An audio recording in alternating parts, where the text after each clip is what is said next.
Hi, everybody. Welcome to DisrupTV today. You're in the green room. We've been talking about NFTs, which Moderna versus J&J and Pfizer, and more importantly, the Chick-fil-A drive-thru. No, just kidding. Anyways, we're going to do some quick introductions on the back end. We're going to start with Perry, go to Teresa and Raja, and then we're going to go and talk about where are you from, what are you talking about today, and then we'll start the show. So Perry, go ahead. Hi, I'm Perry Hewitt. I'm the Chief Marketing Officer for Data.org, a checkered career in purpose-led brands, helping organizations sort of pick up their marketing and digital strategy for our fast-paced environment today. So thrilled to be on and can talk a little bit about Data.org, our mission, and what we hope to achieve. Hey, thanks a lot. Teresa, where are you from, and where are you calling from, and what are you going to be talking about today? Hi, I'm Teresa Barreira. I am the Chief Marketing and Communications Officer for Publicis Sapient. For those of you that don't know Publicis Sapient, we are a digital business transformation company that partners with established and large companies to help them reinvent their business for the modern world so they can continue to be relevant. And I think today we're going to have a conversation about the shifts in marketing and how the brands stay relevant. Oh, that's awesome. Thank you for being on the show. Raja, where are you calling them from, and what are we talking about today? Well, I'm calling from Cincinnati in Ohio, where I'm happily staying at home for the last 1 year. And I am the Chief Marketing and Communications Officer of Mastercard and also the President of the company's healthcare business. And what I would really love to talk about is called quantum marketing, which is fairly provocative and it challenges things extremely aggressively. I have a few bruises on my back, but I'm still standing and speaking. So I would love to discuss those. Excellent. Cool. And as we get the streaming started here, we're going to see what's going on, and then we're going to start the show. And as everybody knows, the show is brought to you by Robots and Pencils. Thank you for all being on the show. And of course, we're going to start the countdown. Al, please go ahead.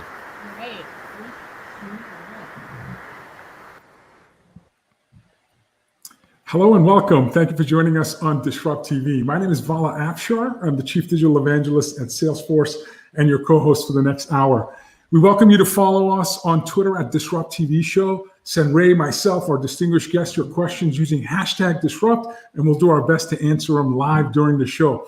It's my pleasure to introduce my co-host, Ray Wong. He's the CEO and founder of Constellation Research. He is the best-selling author of Disrupting Digital Business and Breaking News. His new book comes out in July titled Everybody Wants to Rule the World.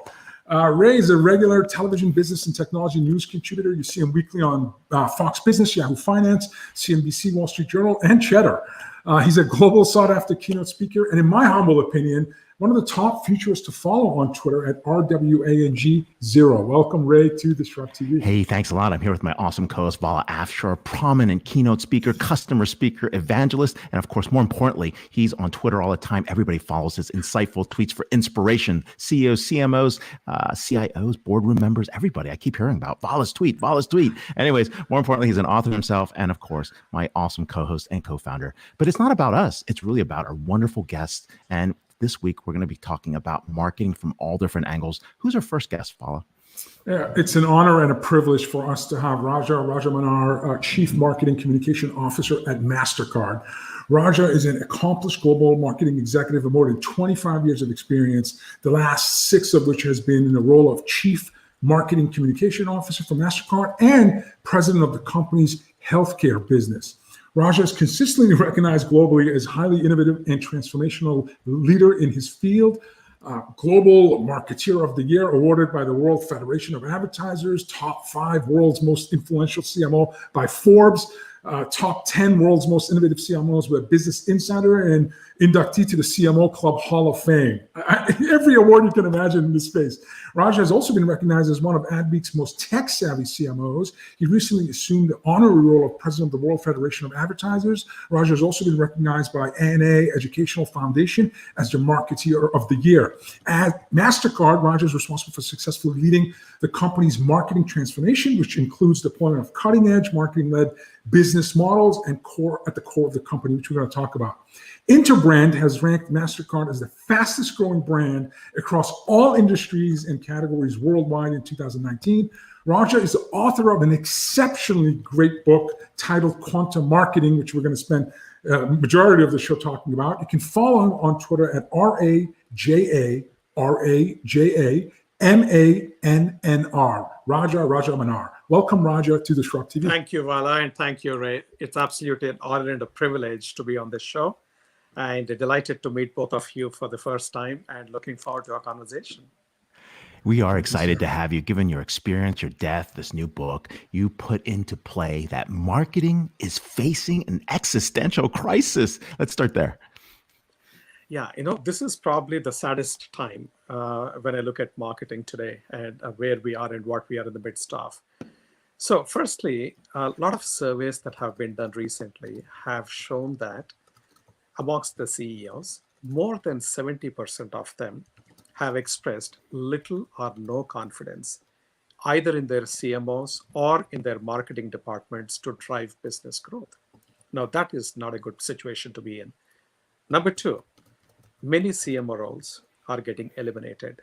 And these are not some obscure industrial companies which are hardly doing any classical marketing, so to speak, but these are blue chip packaged goods companies like Johnson & Johnson, for example. Number three, a whole new breed of C-suite executives are coming to drive the growth agenda. You've got chief customer officers, chief revenue officers, and you have got chief growth officers.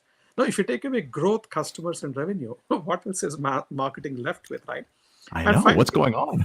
Yeah, and finally, marketing is being fragmented. If you go back to my generation, for example, Philip Kotler, I consider him the father of modern marketing. He talked about 4 Ps. Today, marketing doesn't handle price. It absolutely, with most of the companies, it doesn't handle place, which is logistics. It doesn't handle product and packaging. So it barely hangs on to one pillar of marketing, which is promotions, some advertising, some events, and some promotions. So it's got really shrunk in its scope, and it's losing its seat at the CEO's table. And therefore, I say marketing is in an existential crisis. And your point is what's going on, right? I think very interestingly, till the mid-1990s, marketing was ruling the roost, because marketing was all about creating the right story, telling your story in a compelling fashion, connecting to the consumers, and influencing them to make their purchase or decision in favor of your brand. It was brilliant. Marketers classically have been right brain thinking. But in mid-1990s, with the advent of data analytics and internet, marketing suddenly became tech-driven and very data-oriented. Both of these are a little alien to the classical marketers. And actually, most of the technology stacks, most of the data analytics today that we see have not been created or designed by marketers. It's all come out of from those subject matter specialists who they think what is relevant and they have created. They took the agenda away from marketers. One. Second, with the advent of Facebook and the social media, as also the mobile phones and mobile devices, this has become even more quantitative, even more technology driven. And from that perspective, marketers started getting farther and farther from getting a complete hold around the entire ecosystem. And when a CEO is asking a question, because of the intense competition, they're accountable for results. They say, okay, hey, I'm giving you so many $1 million. What are you giving back to me in return, to me as into the company in return? Now, typically, I have noticed that many marketers, because they are not data savvy, they are a little bit like deer caught in headlights. So their answers are marketing answers. So my brand awareness has gone up. My net promoter score has gone up.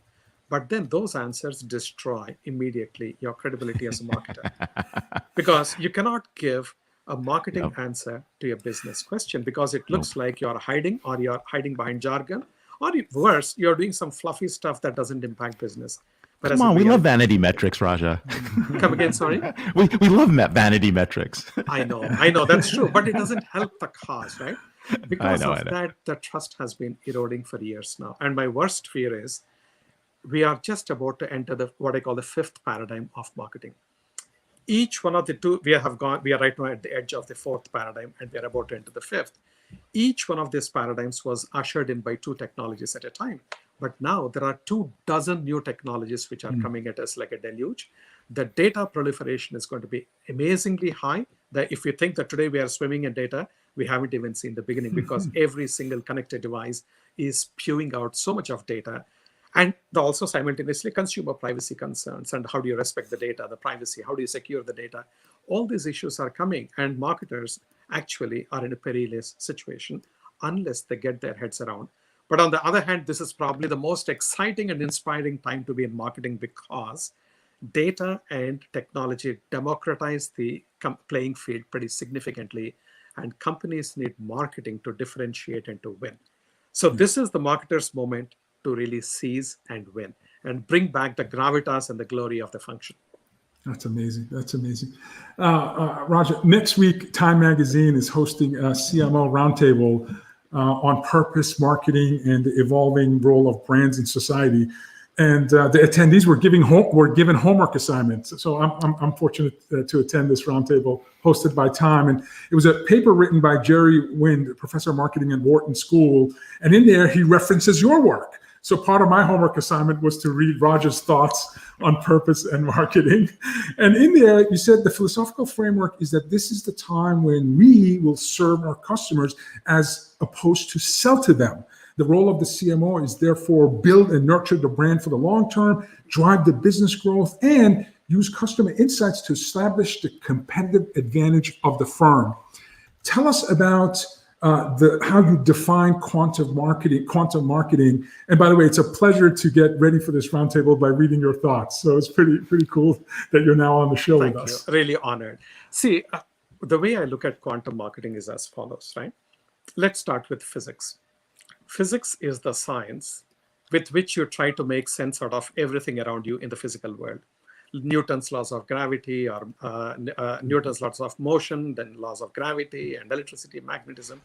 When you understand and get your head around how things work around you, you're able to leverage them and deploy them. Classical physics worked very well for centuries, till such time when humanity discovered outer space. Classical physics totally failed to explain the phenomena there. It just couldn't handle. Same thing when you went inside of atoms. Classical physics could not explain. There were a lot of situations where classical physics was failing miserably. That was when quantum physics was born. And that was a completely radically new way of looking at everything. And that today is the basis for a lot of what we do and what physicists rely on to deploy in the real world today. And life is good thereafter. Now, in the same way, when I look at marketing, classical theories of marketing were all formulated several decades back in a different world. Today's world is completely different from that world. And those old rules and laws and frameworks and theories are simply not workable today. And like I said, we are entering the fifth paradigm where there is going to be even more dramatic change. And classical marketing will just not work. You need a quantum physics equivalent for marketing, which is therefore I said quantum marketing. So that's why I came with this concept. So what is quantum physics to physics is quantum marketing to marketing. And I literally challenged every single theory and framework that we practice today in marketing and put it on its head, saying that this thing doesn't work. Loyalty doesn't work. Advertising does not work. Consumer insights don't work. I mean, I'm making some radical statements, but backed by data and backed by a proper hypothesis. One of the things is marketers misunderstand their mission as to keep on pushing and get sales.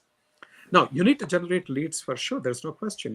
You cannot dissociate yourself from the business realities day to day. But the scenario right now that we are in, we need to approach marketing very differently. First and foremost, people are sick and tired of the trust deficit around every aspect of our lives.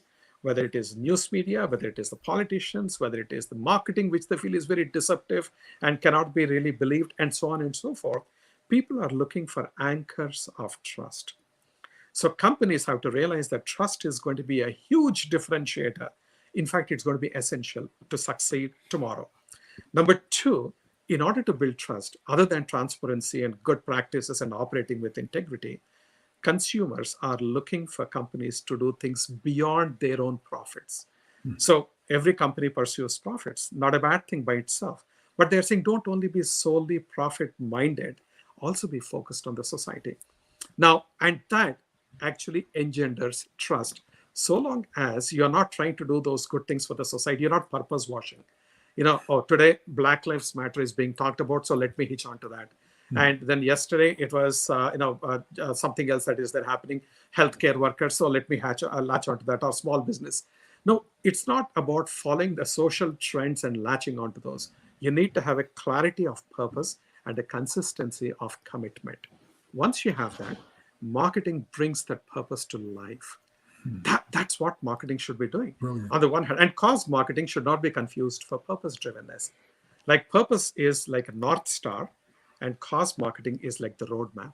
So the causes that you choose have to be precisely oriented towards your North Star and then keep moving. One last point, if I may say, the example I give my team, and a lot of people have actually sort of beaten me up saying that, and from outside the company, I'm talking about, Raja, this purpose is all hogwash. There is nothing to prove that you need to have a purpose to be successful. I can show you any number of companies which are successful and have zero purpose.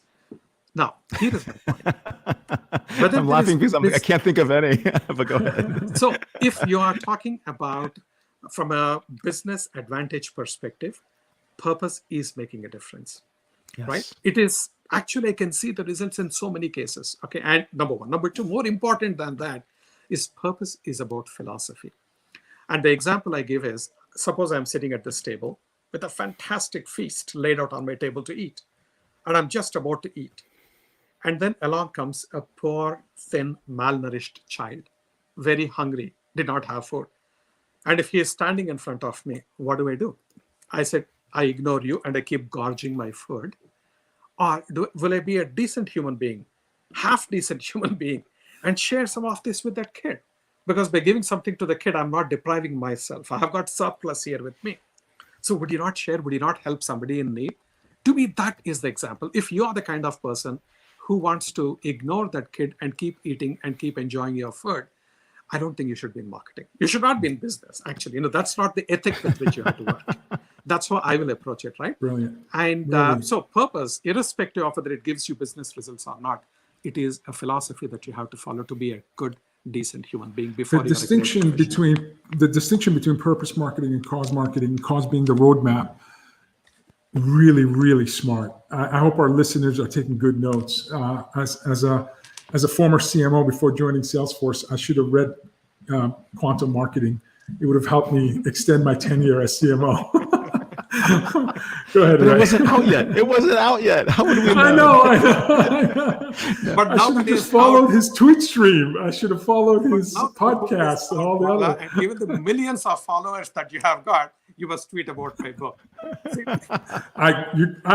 count on it. Absolutely. Absolutely. No, but related to this, right? I mean, the notion of trust, the notion of that purpose, right? What you're really talking about, there's also a legitimacy deficit that's going on right now. And that legitimacy deficit requires that authenticity. And how do you tell that to a CEO and a CFO as you build stronger relationships with them? Because, you have a seat at the table, and then the question is it the kids' table or is it the real parents' table? So that's a good point. I'm going to use it somewhere. and we'll give you the credit. But you hit the nail on the head, right? This is something which requires the buy-in from the top of the house. If the chairman or the CEO are not embracing purpose, even if you stand on your head, the rest of the organization will typically reject. It's like organ rejection. Yeah. Oh, yeah. It's critical, right? Now, the key thing is the way I look at it is the CMO has to be the brain trust for all ideologies, for creativity, for business results, and for strategy should be that brain trust for the CEO. You need to have a very strong partnership. In today, CMOs are both, as I said, right brain and left brain. You have to be. You are the one who is actually connecting the dots between the consumer and the company, or the customer and the company. So the company, if it really survives based on what you do to your consumers, marketing should be at the table, at the front and center. Use that opportunity. First and foremost, you cannot be failing every single month and not delivering your results and then go and talk to your CEO. You know what? I think we should be purpose-driven. They say, first go and do your job, get your results, and we will talk. So you need to earn that level of credibility. That's very critical. Nothing gives you credibility than getting results in the good way. When you have a few good results with you, go to the CEO and say, you know what? I will continue to give you the results, but let's actually graduate to the next level. Yeah. And this is not only going to assure you today's results, but will assure our company a long-term and a medium-term future. And that's a conversation that needs to be had and aligned. Because I can tell you, there is a lot of skepticism at this point in time in the world of business. And they say, yeah, for annual report, purpose looks good. or for making some nice politically correct statements. Purpose looks good, but that's a missed opportunity, right? Some of the CEOs are easy to be convinced because they themselves are really purpose oriented and they're looking for some kind of an anchor. And if you are the one who is giving ideas, that's great. And if there are CEOs where the purpose is just not evident and the person cannot embrace that, I think probably you need to look for a different company.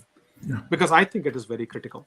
It absolutely is. Absolutely. And in your book, you very nicely set the stage in terms of, the crisis of confidence in marketing. And you talk about, the changing landscape due to technology, mobile and social, and changing behavior. You talk about marketeers not being able to credibly connect business outcomes to marketing investments. And then lastly, and I'm going to paraphrase, you talk about putting the science into the art and the art into the science of marketing. Let's not debate which you need. It's oxygen and food and water. You need both. And you say, but marketing today needs executives who can straddle two distinct marketing genres, blending the right and left brain capabilities, combining creative sensibilities with command of data and technology. And then you take us on this journey to the fifth paradigm. And you say, in this hyper-connected knowledge-sharing economy where brands are expected to create value at the speed of need, you have to depend on these new emerging technologies and you list a number, but artificial intelligence is what stood out for me in terms of machine learning, deep learning, NLP, and all these, derivative AI capabilities that's allowing you to not just orchestrate marketing activities, but at some point get to a point where your choreography, this motion of the brand being able to understand the journey of the customers and consumers and really finding those moments of truth and in near real time delivering value. Give us advice to CMOs who have to really understand the importance of the science and art. And does that ultimately mean you have to think about organizational design and the type of talent? I mean, does the system thinking need to really focus on the jobs to be done and ignore the current skills you have? Because frankly, the current skills you have may not get you to where you need to be. And you are so right, Vala. Absolutely, I totally agree with you. See, the key thing is, today, marketing is not just one specialization, but in a real sense, it's almost like a hub that has to connect various fields or various functions in the organization, whether it is technology, whether it is finance, whether it is sales, public relations, and of course, marketing by itself. And most of this is driven by three things: A, technology; B, data; and three, the softer aspects of marketing, which has been doing very well till the second paradigm, which is the psychology, sociology, anthropology, behavioral economics, and all those behavioral sciences. You need all these. Of course, you need to have design and aesthetics, which I put in this in the last bucket. Now, these are very critical. So you have to be like a Leonardo da Vinci if you have to really succeed, okay? Who I think Leonardo da Vinci is one of the rarest of the individuals. And if you are a Leonardo da Vinci, you probably might not want to do a marketing job. You might want to go and start your own company. So then how do you manage this kind of a world, right? So what you need is a team that collectively comes together as a Leonardo da Vinci team. There are people who are very good at artificial intelligence. And since you mentioned that and it stood out to you, I just wanted to spend a minute on that. I see every single week at least a couple of presentations that come from vendors. My solution is powered by artificial intelligence. Now, artificial intelligence. It sort of gives a credibility to them. Somehow it makes it more authentic, more mysterious, and more magical. I have ontologies. I did a course on Coursera, using Coursera. I had done a course on artificial intelligence, and I studied the damn thing. And I spent hours and hours with the head of artificial intelligence at Mastercard to ask him to teach me. And I went into some good level of depth. So what do I do when the vendor comes in? I ask the vendor, okay, tell me how exactly is it powering? Let's peel the onion. 99% of the cases, they don't know how to peel the onion and go to the next level. Oh, we'll call our technical guy. Okay, when the technical guy comes and you open it, there is nothing there. It is just sales spiel. Yeah. Now, my worry is marketers need to have at least that level of understanding to be able to ask the right questions to begin with. And if questions are answered, you need to figure out, is the answer substantial or is it fluff? Right. And you need to be really able to separate the wheat from the chaff. That is critical. So marketers have to educate themselves. Right. And today, and I keep telling this to my team, every weekend I spend 5 hours educating myself. Now, with all Raja? my hair gone, at this stage, if I'm spending 5 hours every single weekend, I think youngsters have to spend a lot more time because their learning agility is also much better, right? And they have to really get into it. And as a CMO, for example, you need to get and surround yourself with the brightest of the talent in each one of these fields. It's critical. Raja, And if you're a small organization, then what do? You cannot employ so many people. And that's a question which I always get asked. That's Then I say, amazing. establish partnerships. Raja, this is brilliant. We could spend a lot of time with you. We're going to have to go. I do have one last question. What's your favorite Grater's ice cream before we go? I used to have, Grater's ice cream in totality used to be my addiction. But the way, unfortunately or fortunately, about 3.5 years back, I became a vegan. So once I became a vegan, I stopped thinking of ice creams, which, by the way, was my most favorite food next only to chocolates. So I'm off both of those. All right, I'm brown butter bourbon pecan, but I'm just letting you know. We are here with Rajamannar, CMO Mastercard. You can follow him on Twitter at RAJAMMN. MNAR. So, hey, thanks a lot for being on the show. The Da Vinci of marketing who takes Coursera classes. Wow, what an inspiring segment. Thank you, sir. You, folks. Really Thank you. wonderful. Congratulations on an amazing book. Thank you, Thank you sir. so very much. Much appreciated. Fantastic. Wow. That was awesome. I have imposter syndrome when I'm in front of CMOs because I was only a CMO for three years or so. So these folks have forgotten more about marketing than I know, and that's no exception with our next guest, Teresa Barreira, Global CMO at Publicis Sapient. Teresa is a transformational leader and an innovator. Currently, she's Chief Marketing Officer and responsible for creative thinking, coupled with 25 years of global B2B marketing expertise, which has helped her break the mold in traditional marketing, in technology, and service companies. Teresa has reinvigorated Publicis Sapient's brand, repositioning the company to drive profitable growth and becoming a leader in digital business transformation. One of the great partners for Salesforce. I mean, we do amazing work with her company. In fact, under her leadership, marketing influence revenue has more than tripled in the short tenure that she's been with Publicis Sapient. Teresa was formerly CMO at Deloitte Consulting, and she helped drive, listen to this rate, over $8 billion in revenue. During her tenure, she transformed the company's approach, realigning marketing to drive growth and become data-driven. Teresa was recently named one of the top 25 women leaders in IT services 2020, and was 2019 recipient of the Silver Stevie Award for Female Executive of the Year. You can follow her on Twitter at TeresaBarreira. Welcome, Teresa, to DisrupTV. Thank you. Hey, Teresa, it's so good to have you here. I mean, Publicis has done some wonderful work, and you've been along that way as well. I mean, what are the big shifts in marketing that you've seen in your career, especially these last 15 months? The way we do B2B marketing has probably definitely changed. And what was accelerated by COVID, some of those shifts that wouldn't have been able or possible without going into a pandemic. First of all, I want to say I was listening to Raja. I'm going to get his book after, and I'm listening to him. I'm going like this. Yeah. I'm just like nodding my head, agreeing with everything he said. And it just to add to what he said, he's absolutely right. Marketing has gone through all these paradigm shifts and has really evolved, right?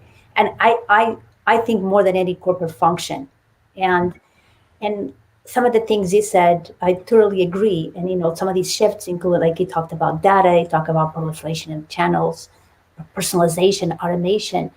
But I actually think the biggest shift that has really had the greatest impact in marketing is the empower of the consumer, which I think in turn is forcing marketing to change all the way they operate. And like he was saying, like we can't, we're still doing things the same way we were taught. Like he talked about the 4 Ps. I remember the 4 Ps from business school as well, right? But I think a lot of that inherently and historically, marketing is a very process-oriented discipline, right? It's a very linear approach. We still refer to the funnel today. And when you think about the funnel, it's very process. It goes from an action, awareness, interest, desire, down to an action. And assumes that the consumer is going to follow that same linear was making a purchase. But today, that's not what happens, because decisions are not linear. Purchase decisions, we don't make them in a very linear fashion anymore. They are much more circular and more continuous, meaning the consumer, the customer, no longer goes shopping. They are shopping. We're always shopping now. Yeah.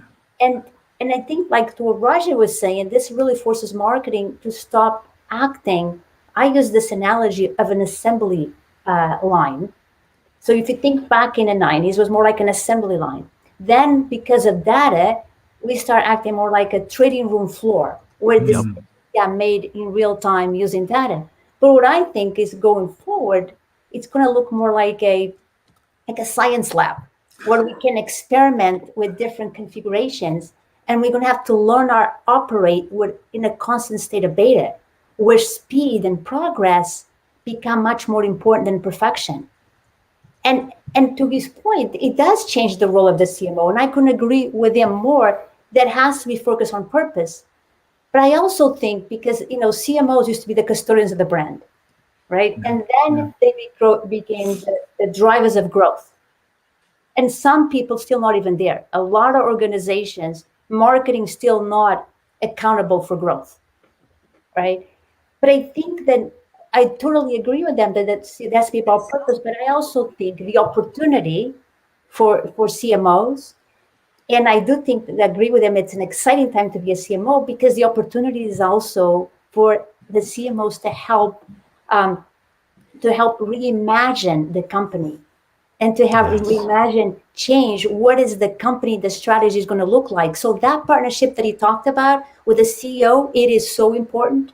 And I could also, what he talked about, where the CMO is really the chief sort of connector officer, that you got to connect all the functions. But it is the opportunity right now for a great CMO is not just focus on growth, which is really important, because you're right, growth gives you credibility. Growth is going to give you that seat at the table, and it's going to solidify your function.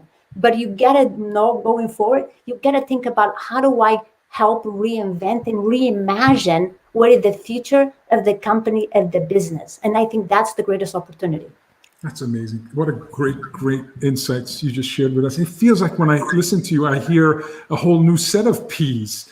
It's about personalization. It's about purpose. It's about partnerships. It's about passion. So, we're really talking about a whole new set of maybe P's versus the traditional 4.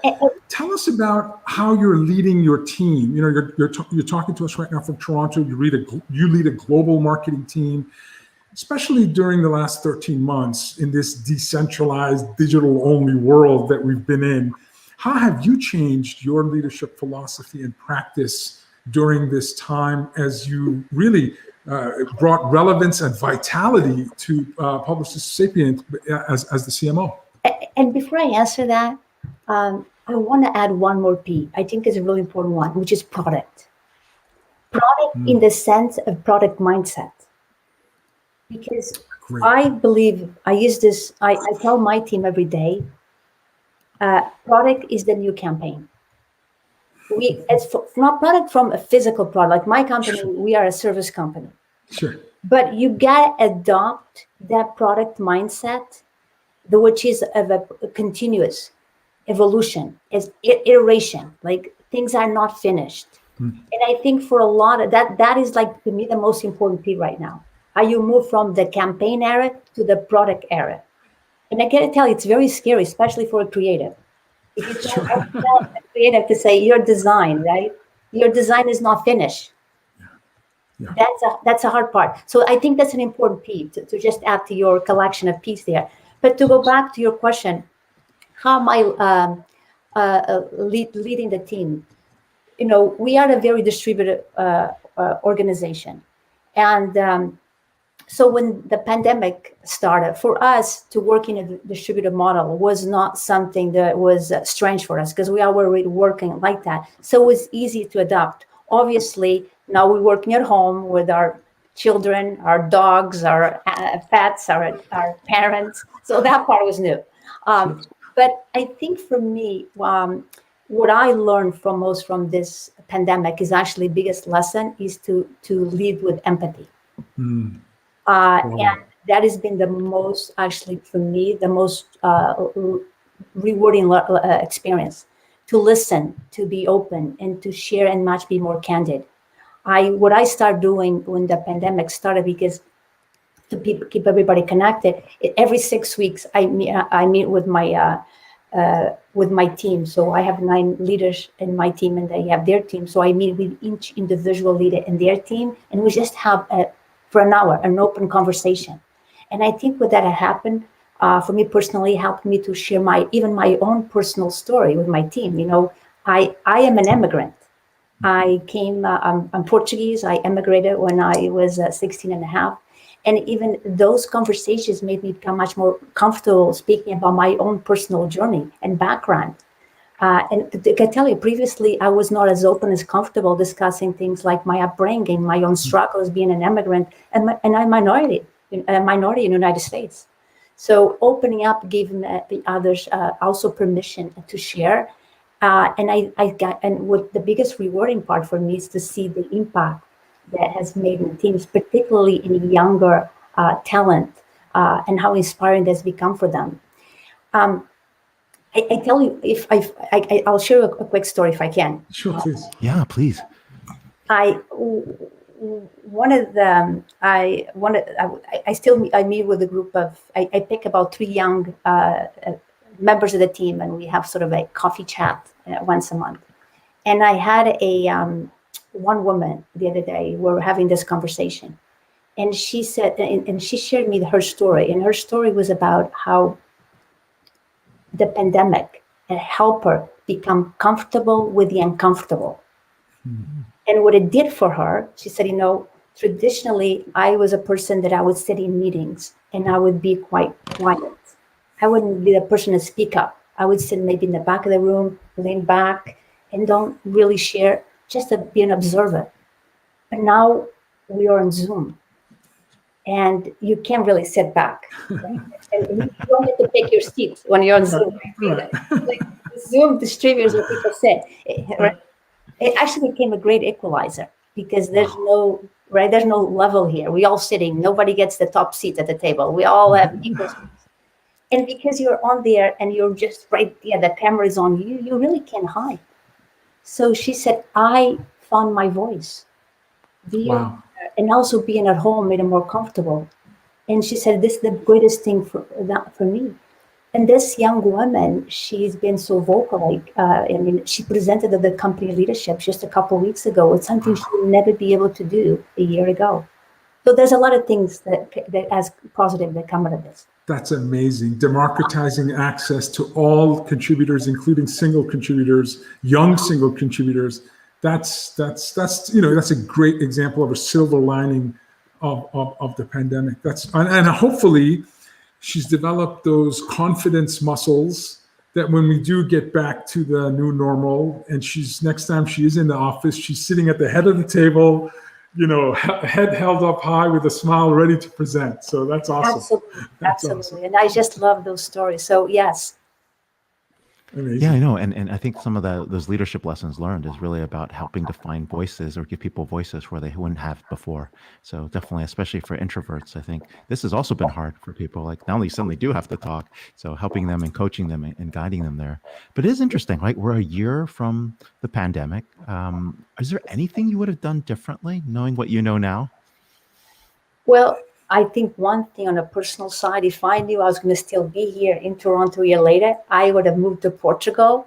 Yeah, right. Lisbon, I love, one of my favorite cities, by the way. She's going to be on a beach in Cascais, hanging out in Estoril, enjoying the water. Awesome. Yeah. Oh, that's amazing. That's exactly what I would do. I have a house in a small northern village, not in Portugal. I would be there. But on the personal side, I think we learn, like I said, there's a lot of great things to learn from this pandemic. I think the other great thing I think it forced my team to is innovation. Like, so much innovation has come out of this pandemic. We were a company, I personally never liked events. I'm one of those CMOs that if I never had to go to an event, I would never go to an event. And events has always been such a big thing for marketeers. So, and in events, to be honest, we always favor, especially the large ones, the large companies with large budgets. Because if you were going to go to CES, you got to get a big space. Otherwise, you get lost in the crowd. Right? So if you're not going to spend millions of dollars, right, probably shouldn't even show up. But when the pandemic happened, none of us could do events. So in some ways, it leveled the playing field. Right? But having budget didn't really matter that much anymore. We also became equal here. And I think what a force is innovation. So like for my team, one of the things they had to think very quickly. So one things we did, we actually created this incredible streaming platform. We call it the How Channel. It's a streaming platform for short form interactive content. It's all under 5 minutes. Wow. And we literally launched it in 30 days. And this is go back to the product mentality. We have to let go of perfection, and progress is more important. So we launched it in 30 days. And when we launched it, was only with 2 series and about 5 episodes. Now we have 12 series, 80 episodes. Wow. In 6 months.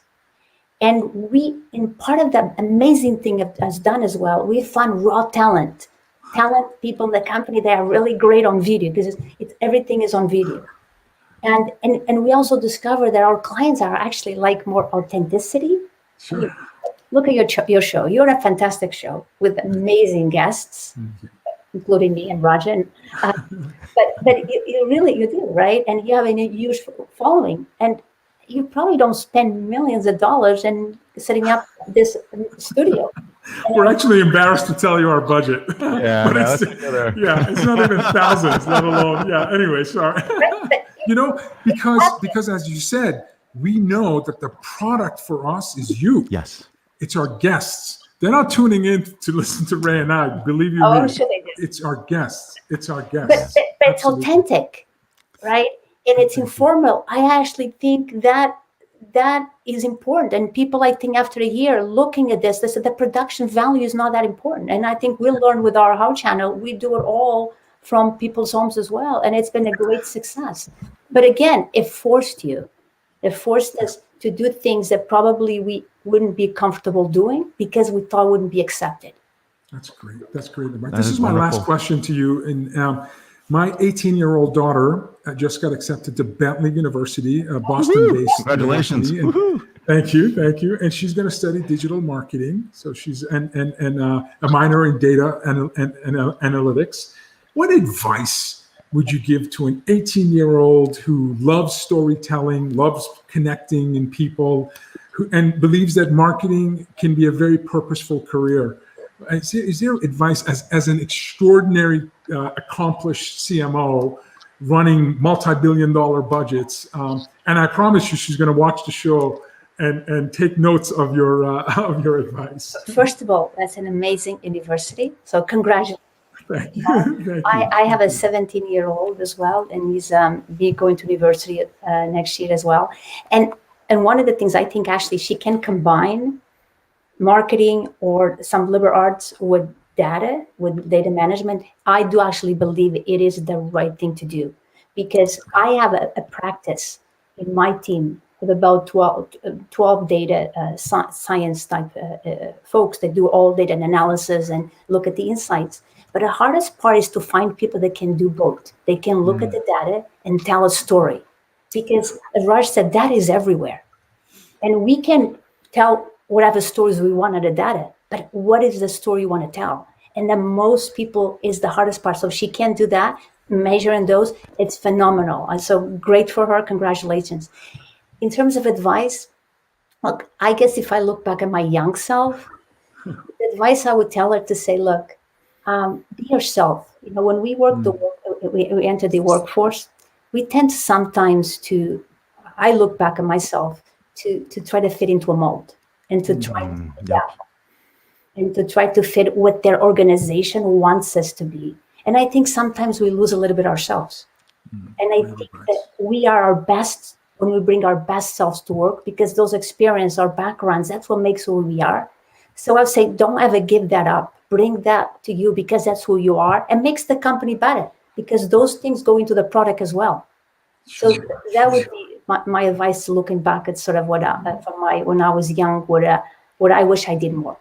You are an awesome storyteller. Wow, thank you. That was great advice, and I will absolutely have her watch this show over dinner tonight. So thank you. Thank you so much. No, wonderful. Hey, thanks for being on the show.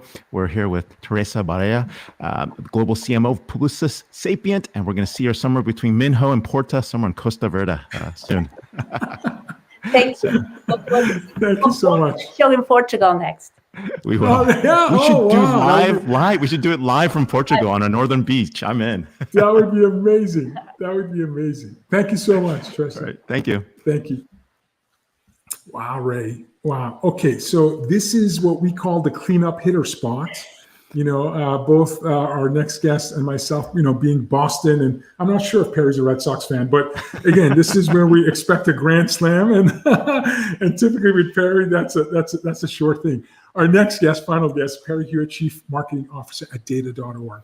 Perry works at the intersection of marketing and digital strategy. In fact, the first time I met Perry is when she was Chief Digital Officer at Harvard many years ago. And I was blown away by her amazing, again, science into art and art into science capabilities. She's passionate about leading high-performing teams to drive sustainable change and impact. Perry's focus is on bringing modern marketing and product practices into mission-driven organizations. Again, we've talked at the beginning of the show, importance of purpose and mission and clarity of thought and adding value. And of course, my founder says business of businesses to improve the state of the world. And that's exactly what Perry's been doing throughout her career. Perry currently serves as the Chief Marketing Officer for data.org, a platform for partnership to build field of data science for social impact. Recent engagements include Bloomberg Philanthropies, the Rockefeller Foundation, and USA Facts. Previously, as Harvard University's first Chief Digital Officer, and I believe the first CDO in all of colleges and universities across the US, Perry conceived and led digital strategy for marketing, communications, and engagement for the general public, media, and alumni. Perry also held marketing and strategy roles at firms including Ithaca, Crimson Hexagon, now part of Cision, and Razorfish. There's a tie to our last guest. Perry is a Connect Council member at Glasswing AI Venture Capital, an advisor to the Harvard Business School Digital Initiatives, and a founding member of Marketing Society New York Board. Perry advises students, startups, and cultural institutions. She also writes and speaks on topics including digital transformation, product management, and women in leadership. A wonderful follow on Twitter at PERRY Hewitt, HEWITT. Welcome, Perry, to the show. Thank you both so much for having me. I think third time's a charm, so it better go well. Yeah, absolutely. No, you were one of our. In fact, this is episode 229, and I believe you were in our, if I'm not mistaken, very early show. So thank you for helping launch this show. And, at the beginning, we would invite people that we absolutely admired. And as you mentioned, we continue to adopt that practice today. So thank you for coming back. Now, episode 47 and episode 135. Wow. I mean, you were in the early days of this. So, but hey, let's talk a little bit about data.org. This thing is pretty awesome. You guys got, Rockefeller Foundation and Mastercard Center for Inclusive Growth started this. And you guys were putting together some very interesting projects, challenges. So let's start by what that is and how people can get involved. Well, first of all, thanks to the previous guest for writing our tagline. We don't have one, but I think it's got to be purpose, passion, and data, helping tech overcome a legitimacy deficit and power the social sector. What do you think? Woo-hoo, we're done. Wow. Somebody was listening to our previous segments. Very productive. Get rid of the agency. What we're really trying to do is to bring, as I said, we're a platform for partnerships to really build the field of data science for the social sector. So as you know, there's a huge gap, right, between what the private sector is able to do with data and what the social sector is able to do. And that gap is throughout different areas. It's in the talent you can hire. It's in the infrastructure that you have. It's in organizational leadership's readiness and understanding of data and data platforms. So what we're trying to do is really build the field with, our generous founding partners, other funders, to really help social sector organizations advance and take advantage of data technology. And we're doing it three ways. We're doing it through cases, which is sort of lifting up by showing great examples of what's going well in the field. And we recently had our $10 million Inclusive Growth and Recovery Challenge, and those awardees were announced in January of this year. And that's a great example of $10 million in funding and technical assistance for really compelling projects around the globe that are advancing the use of data science in the social sector with tangible impact, stuff you can measure. The second is capacity. How do we think about increasing the talent in the field? That's new talent, upskilling existing talent, and really, as I said, developing leadership to be able to manage these resources. I think Teresa touched on this a little, like how do you work with your data science teams? How do you make sure that it's baked into all that you do? And the final is the commons, right? How do we build common sets of tools that the whole sector can benefit from? And our first big foray into that is going to be with some pandemic response tools. So watch this space. God, I'm gonna have to take my son over there to get to work for you guys. Wow. It's pretty wild. So you mentioned this, the Inclusive Growth and Recovery Challenge. Again, $10 million funding and technical assistance to, I believe, 8 projects around the globe.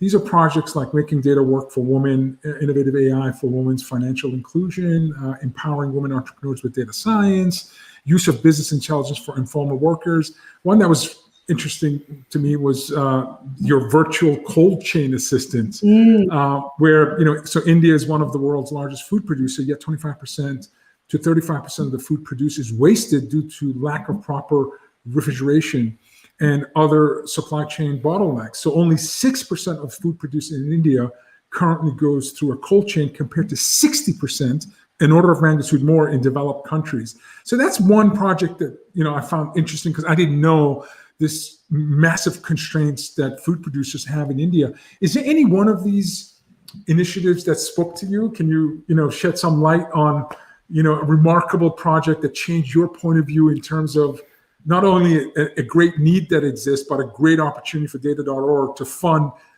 folks that, as late Steve Jobs would say, are putting truly a dent in the universe? Well, as I said, we were lucky enough to have over 1,200 applications from around the globe.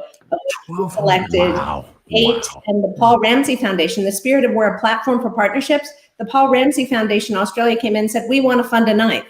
So they're funding an interesting project in Australia around wage theft and the challenges of wage theft.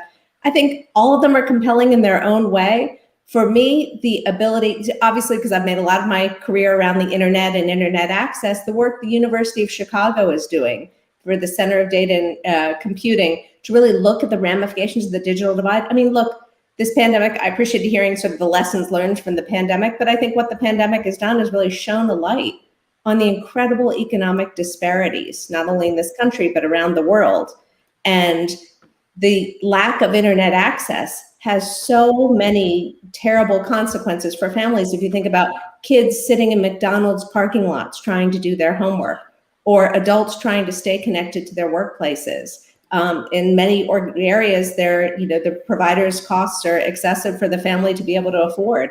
So what does that mean for society? And the Center for Data and Computing is actually going to look around at Chicago and say, where is the divide the greatest? How do we map out this landscape to help policymakers and the public make better decisions about what we're going to do to improve internet access for all? But of course, there's terrific stories around the globe. It's amazing. Ray and I not last November, but the November before, so 2019 November, we were joined by Sir Tim Berners-Lee and Vint Cerf celebrating with the UN the 75th anniversary of the UN. And at that point, I think we had just crossed half of humanity accessing the internet. So I think there was still 3.6 or 7 billion people that had no access to the internet. And this is late 2019. So yeah, when we talk about K-shaped recovery and all this economic impact of the pandemic, it's easy to lose sight on the fact that there are people in a McDonald's parking lot trying to get wireless access to do their homework or work in general. So it's amazing. One of the more hopeful parts of these, challenge awardees is seeing the great use of mobile technology, because as we know, many communities are mobile first. So the idea that, like, as you touched on, Fundación Capital, working with Mozambique, where over 90% of workers are in the informal workforce, right? They're showing up every day trying to figure out where the work is, how to do it. The idea that mobile technology, even flip phone technology, would provide people with the insights to understand where there's work, what days do you not show up, what days do you show up and bring your cousin, right? How do you really use technology and mobile first technology to advance the livelihoods of the world's poorest? And I think that's a really exciting project as well. That's amazing. let's talk about the judges. You got some great judges for these challenges. I mean, from, Raj Chetty, I mean, definitely big pioneer, talking about Vera I think she was at the Commission for Africa, UN. I mean, there's some great people. Talk about the judges, how you guys brought them on board. You got like Jake Porway. I mean, what an all-star cast here.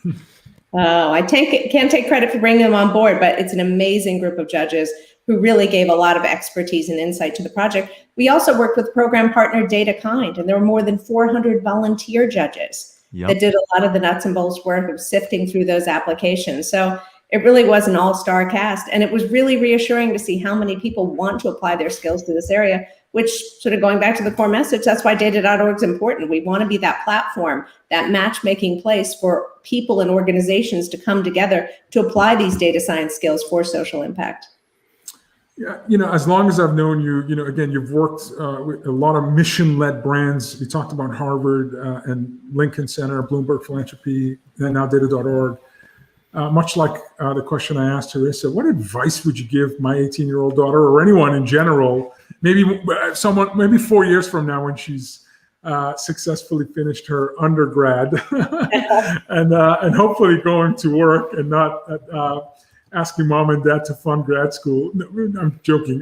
We would do whatever is necessary. But what advice would you give for someone who's looking to work in this area? What type of mindset do they need? What type of skills do they need? And ultimately, how can they position themselves to be successful, truly making a difference in terms of working with mission-led brands and companies? These organizations, whether it's Harvard University or Lincoln Center for the Performing Arts, have been, successful in a traditional model for a really long time. And I think someone coming in looking to do digital transformation, really advance their marketing, help them think differently about data and the use of data science, needs to have a couple of traits. They need to be curious, first of all, to really understand, to want to get under the hood, because I think too often people come in technology first or results first without thinking about the depth and the complexity of the sector. So I think that curiosity paired with humility to really understand, what's the expertise that's brought to bear here in order to be successful. Something we talk a lot about at data.org is interdisciplinarity, right? When either side leads, particularly in a social impact organization, when the policymaker says, I've been doing this for 20 years, I don't need to, any tech upstarts, that's not successful, nor is the technology first approach where you come in and say, okay, here's my solution, here's the hammer, right? This is what we need to apply in order to advance you. So I think that collaborative, and as Teresa was saying, that product mindset, right? Thinking about how do we work together on this iteratively and together and combine these different teams to be able to advance the sector. And I do think increasingly these organizations are eager for the potential, the opportunity of data to better understand their customers, better advance their product, although some might recoil at the use of that word. And if you can bring that rigor with you while respecting the core expertise. I remember at Harvard visiting with tenured faculty who are just amazing people and the best of the best. And sometimes, faculty administration can be tense, but just go and read their latest paper, read the abstract, listen to a lecture, show up. And that puts you so far ahead, being able to engage, could I understand the full abstract? Not always, but to be able to engage and really show a lot of respect for the core in order to help them advance for the era. I remember when you were at Harvard, you had a team, but then there was the traditional IT team, which was, I'm going to guess 100 times the size of your group. And yet you had such a seat at the table. You were driving the biggest transformations at Harvard, and you really had the ear and the respect of the senior leadership. So it just was a reminder to me that when you're doing purposeful work and you drive outcomes and you show curiosity and humility and a bias towards getting things done, you really can earn a seat at the table. At the time, I was managing a large organization, but I was in awe of how much gravitas and influence you had with a small team. which I thought was amazing, which is a credit to you. Sorry, Ray, that was just commentary on my No, part. it's great. I mean, look, this is interesting to see how we're taking tools like data science, looking at how it promotes inclusivity. It's almost like you're creating a brand new field of digital humanities here. So, and it's something that's really important. We see that across the board. How are you taking advantage, of course, of publicizing that data, making it available for people to use and reuse? So I think what we're really focused on is the partnerships, bringing the best of the private sector and the best of the social sector together to generate the results. So I don't know that we're going to own all the data sets. I'd much rather think of us as a catalog of catalogs. So, part of my remit is thinking about the product strategy. We have this incredible domain, which is now used for, sort of a light marketing site. What's the opportunity to really make that a digital commons and a platform for partnerships? Does that include matchmaking capabilities? Does that include pointers to the best data sets? I mean, what we really want to do is think about what are the tools that empower the sector. And again, as my esteemed colleagues mentioned before, that's not about getting 5 smart people sitting in a room thinking about that. That's going to be learned through engaging with our community. What delivers the most value to the social impact sector and to our strong private sector partners who want to be part of a purpose-led future. And on a private sector part, can you give us what's a common persona that you engage with? Is it the chief marketing officer? Is it the chief philanthropic officer? Like who represents most commonly represents the private sector when they partner with data.org? I mean, it can be corporate social responsibility, but it can also be the data and technology team really looking to. Part of it is a retention play, right? To think about people want their jobs to have meaning. Right. Absolutely. So being able to engage and apply, we're going to do an announcement with one large organization that's given a lot of credits for cloud hosting, to not-for-profit organizations. So the idea of the CTO, social responsibility, it's definitely not marketing, really looking to say, what are the ways we can deliver value to the broader community? What are the ways we can spread our expertise around?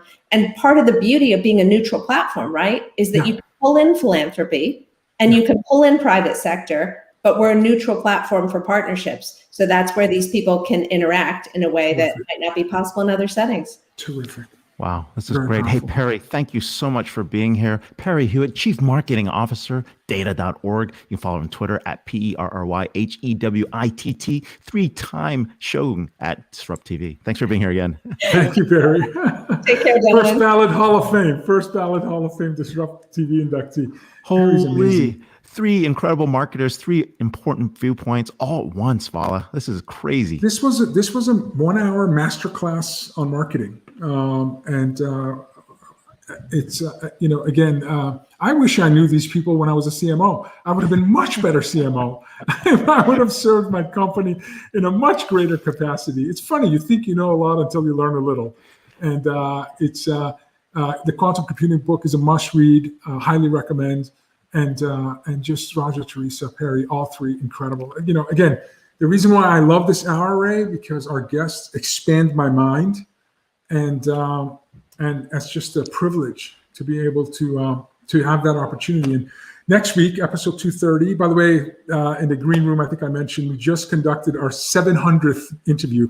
Raja was our 700th interview, so we've done 700, 701, and 702. It took 5 years for Ray and I to cross that mark. So the next one is 800, hopefully towards the end of this year. Celia Furshaker, CMO of Variant, Nikita Mikado, CEO of Panda Doc, and John Furrier, co-founder, CEO of Silicon Angle, are our 3 guests for episode 230 next Friday. So Ray, your closing remarks on what again was a masterclass on marketing. I don't know, man. We should just issue continuing education credits right now. I mean, it's fun. You go 2 credits. Two credits. You get credits anyway. This is super action-packed. No, wonderful marketers, learning more about B2B, B2C, seeing where the shifts are. I think the 5 Ps were amazing. But more importantly, I mean, thank you for our audience for sharing with us, and thank you to our speakers for sharing with them. This is really what DisrupTV is about. And great CEOs, great startups, great authors, great CMOs, great minds minds, great chief digital officers, and of course, great investors and VCs. So lots of great stuff going on here. So thank you everyone for being here. If it's Friday, it's Disrupt TV, 11 a.m. Pacific, 2 p.m. Eastern, almost every Friday. So we'll see you here. Thanks. Thanks. Everyone.